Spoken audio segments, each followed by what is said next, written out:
When the Cold War ended in 1990, the resulting peace dividend allowed UK defence expenditure to be reallocated to other areas of government. Unfortunately, the sheer amount of time that has now passed without an urgent need to renew the British Army has allowed it to atrophy. Many of its weapons are now obsolete or worn out. Most are more than 40 years old. The Army is now half the size it was at the height of the Cold War, and since then, successive defence reviews have deleted, delayed, or reduced the scope of essential modernisation programmes. Until 1990, the British Army was focused on the singular threat posed by the Soviet Union in Europe. Today, we find ourselves in a position where we face multiple threats across multiple continents. A volatile and unpredictable geopolitical environment means that the time has truly come to properly modernise the Army so that it can operate effectively across a range of deployment scenarios. The start point of any regeneration process is to ask, what do we want the Army to do? We can answer this question by defining the high-level defence commitments that are common to all three services, because whatever the Army does, it must be aligned with an integrated approach to defence. The high-level defence commitments translate directly into specific Army roles and tasks. These are 1. Military aid for civil authorities, including disaster relief. 2. Training and mentoring, helping the security forces of our allies and partners. 3. Hybrid warfare, which is cyber information war. 4. Low-intensity security force assistance, including counterinsurgency and counter-terrorism operations. 5. Medium-intensity limited warfighting, which is operations bounded by time, goals and geography, such as retaking the Falkland Islands should they be attacked again. And finally 6. High-intensity major conflict, which is the deployment of the whole army in support of a NATO Article 5 event.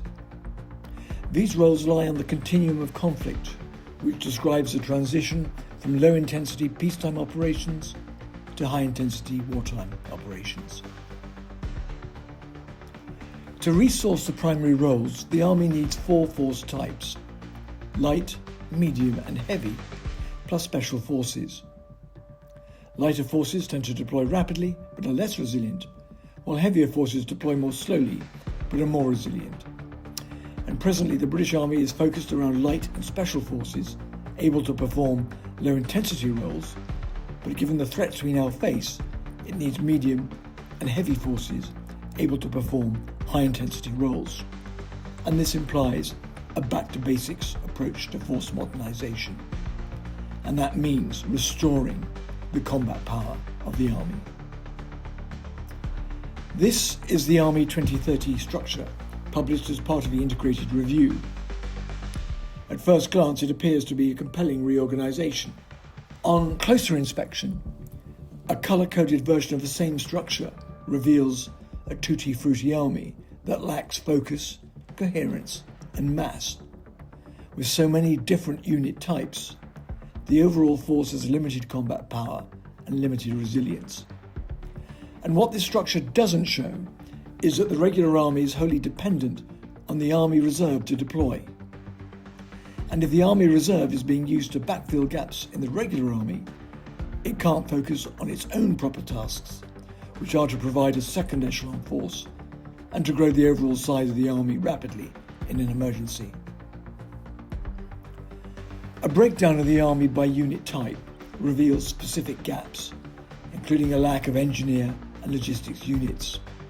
However, even with a headcount cap of 73,000, an army of this size can still be reconfigured to deliver greater combat power. And that is what this exercise is about.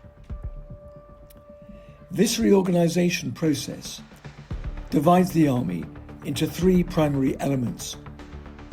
First, a core headquarters for the Allied Rapid Reaction Corps. Secondly, the Field Army. And thirdly, Home Command. The Field Army has been reconfigured to have 2 deployable divisions, with Field Army troops providing corps-level assets to support them when deployed. Home Command provides Army training centres and schools for each arm and various other miscellaneous units, including ceremonial units and bands.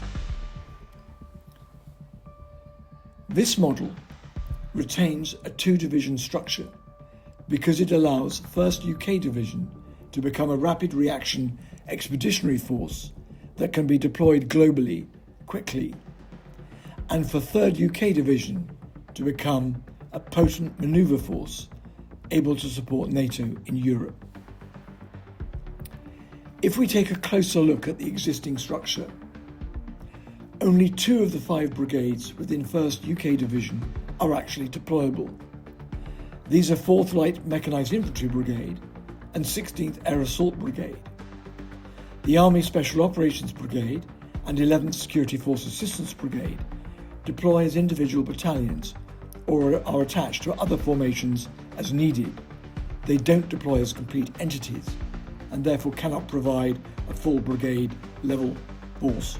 There's also 7th Light Infantry Brigade, but this has no armoured vehicles and no logistical support enablers, so it would have very limited mobility and even less resilience. 3rd UK Division's 3 brigades are all paper formations at this time. Challenger 3 main battle tanks are presently being upgraded, so are not available to the 2 armoured regiments, so these are not deployable. Ajax is not yet in service, so the 4 armoured cavalry regiments are not usable either. It's the same story with the 4 mechanised infantry battalions, and these will lose Warrior before gaining Boxer. Meanwhile, the Deep Strike Reconnaissance Brigade has 2 light cavalry regiments with Jackal, an open-top 4x4 vehicle with limited protection. It doesn't have Ajax yet, and the upgraded M270A2 MLRS launchers are not ready either. In fact, it has just 14 Archer 155mm self-propelled howitzers. And this explains why the Army has only been able to deploy a single reinforced battle group to Estonia. If the British Army had to fight tonight, it would rely on 4th Light Mechanised Infantry Brigade, 16th Air Assault Brigade, 2 light cavalry regiments, and a single regiment of 155mm artillery to provide any sort of meaningful contribution. Beyond a single reinforced battle group, it's not clear what 3rd UK Division would bring to the party, and this is woeful. So the strategic challenge here is to make the Project Wavell aspiration, the 2-division structure, meaningful and credible within current resource constraints. The first step is to reconfigure 7th Light Infantry Brigade as a 2nd Light Mechanised Infantry formation. This would give 1st UK Division 2 light mechanised infantry brigades, and both would be equipped with whatever vehicles are selected for the land mobility programme. It would also have 16th Air Assault Brigade and would be supported by the Army Special Operations Brigade as needed, and these would remain unchanged. 11th Security Force Assistance Brigade reverts to being a regular infantry brigade and moves to 3rd UK Division. And the revised structure enables 1st UK Division to become a rapidly deployable global response force. The second step is to reconfigure 3rd UK Division by converting 12th and 20th Armoured Brigades into 2 fully tracked heavy armour formations.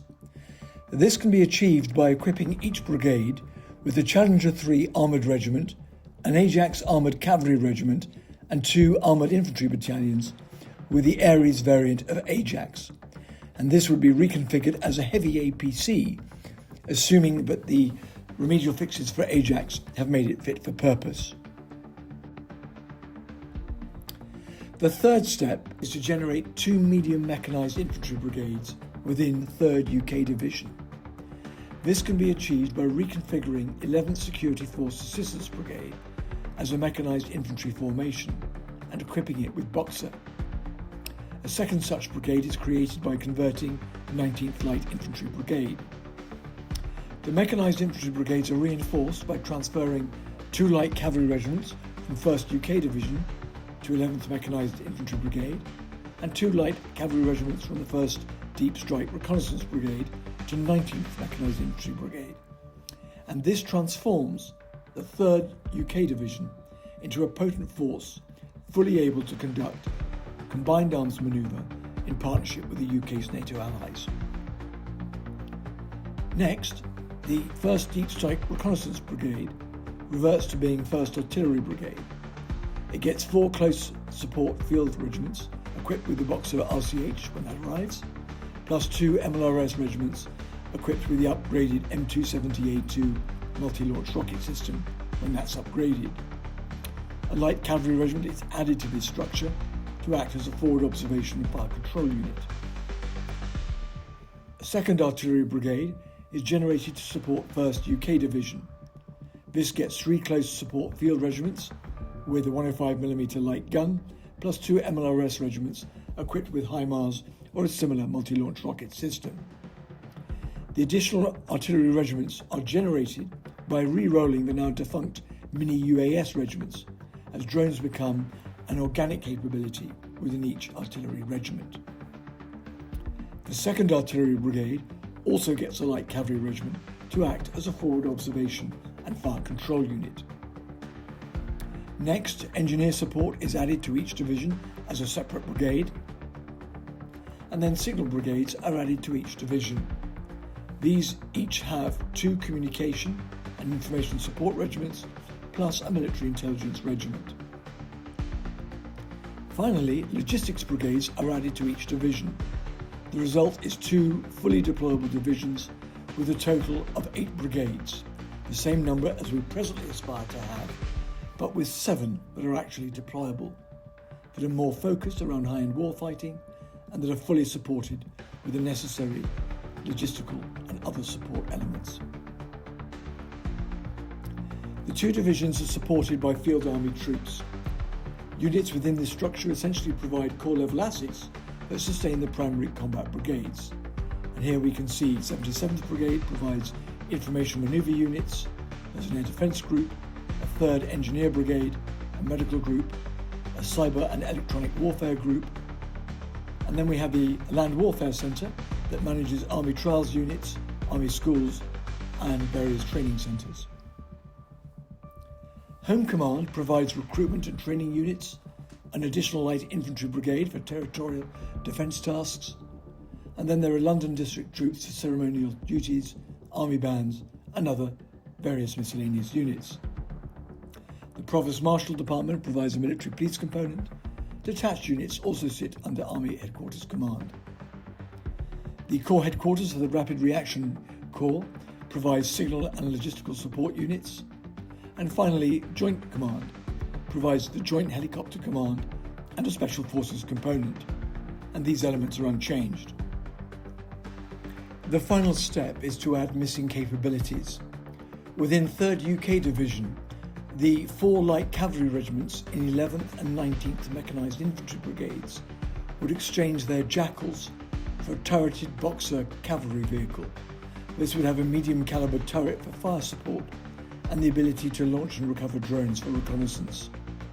Within 1st UK Division, the 2 mini-UAS regiments would be re-rolled as deep fires regiments with HIMARS or a similar multi-launch rocket system. Changes made to the regular army enable the Army Reserve to be reconfigured as a 3rd division to provide a 2nd echelon force. The allocation of a fixed headcount to each unit type allows the revised force structure to be optimised. The reorganisation proposed here can be achieved by redistributing soldiers from existing units. This provides around 4,000 personnel, but an estimated 4,000 additional soldiers are also required. These are needed to re-roll the Security Force Assistance Battalions as regular infantry, but more soldiers are also needed to generate 4 additional engineer regiments, 2 additional signal regiments, 2 additional REME regiments, and 6 additional logistics regiments. These extra units are needed to make the regular army deployable without relying on the Army Reserve. In terms of costs, the 4,000 additional personnel would cost approximately £50,000 per soldier per annum, or a total of £200 million per annum in increased army running costs.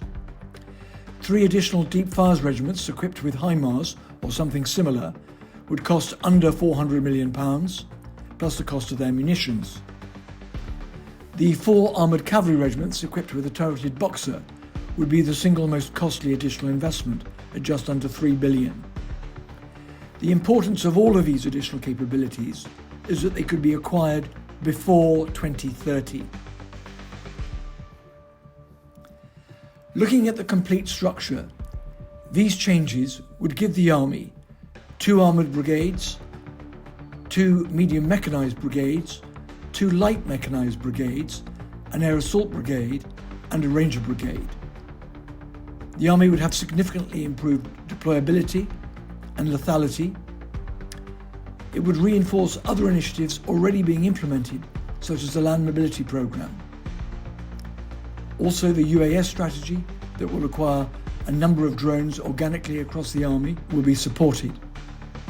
It would transform 1st UK Division into a rapid reaction expeditionary force, and 3rd UK Division into a credible and lethal manoeuvre force able to support NATO. And with a structure like this, the Army would be able to respond effectively across a variety of anticipated deployment scenarios. And it means that to make the Army fit for purpose, we don't need to give it a blank check. We just need to fill the biggest gaps. Thank you very much.